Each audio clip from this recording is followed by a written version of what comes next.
یہ سن کر بادشاہ بہت خوش ہوا اور دونوں کی شادی کر دی۔ گلاب کی شہزادی۔ بہت عرصے پہلے کی بات ہے۔ ایک شاندار محل میں ایک خوبصورت شہزادی رہتی تھی۔ شہزادی کے لمبے لال بال تھے اور اسے گلاب کے پھول بہت پسند تھے، لہٰذا ہر کوئی اسے گلاب کی شہزادی کہتا۔ ہر روز شام کے وقت شہزادی بالکنی میں جا کر تالی بجاتی۔ تالی کی آواز پر ایک گانے والی سنہری چڑیا اڑ کر اس کے کندھوں پر بیٹھ جاتی۔ جب چڑیا پیاری سی آواز میں گانا شروع کرتی تو شہزادی بھی اس کے ساتھ گانے لگتی۔ لوگ ان کی خوبصورت آواز پر سکون کی نیند سوتے رہتے۔ یہ سلسلہ یوں ہی چلتا رہا۔ ایک دن کسی چڑیل کو شہزادی کے خوبصورت بالوں کا پتہ چل گیا۔ نہ جانے کیا سوچ کر اس نے فیصلہ کیا کہ وہ شہزادی کے بالوں کو کالا کر دے گی۔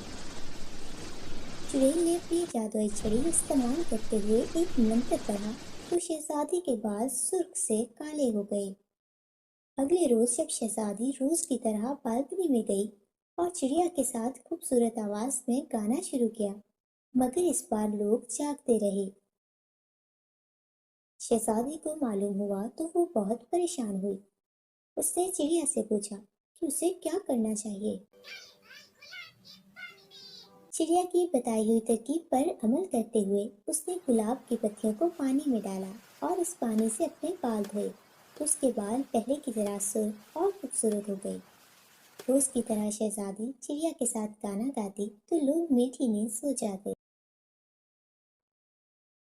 چڑیل کو اس بات کی خبر ہوئی تو اسے بہت غصہ آیا اور اس نے پھر وہی منتر پڑھا، لیکن اس بار چڑیل نے ہر طرف سے گلاب کے پھول توڑ لیے تھے تاکہ شہزادی کے بال پہلے جیسے سرخ نہ ہو سکے۔ جو شہزادی کے بال پھر سے کالے ہو گئے اور لوگوں کی نیند پھر سے اڑ گئی۔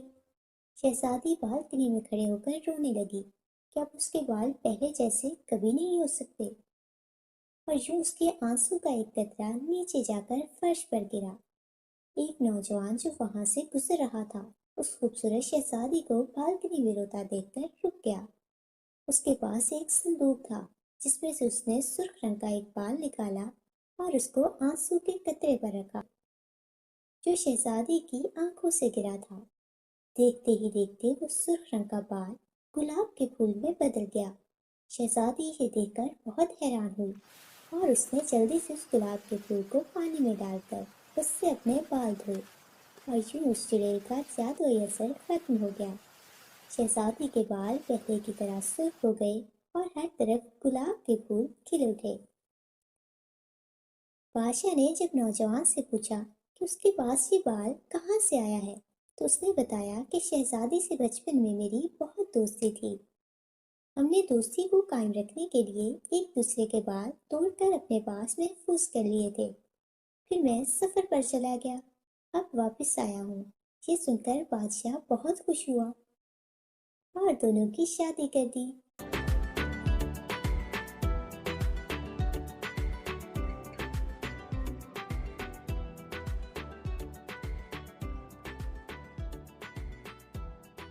اور پھر سب لوگ ہنسی خوشی رہنے لگے۔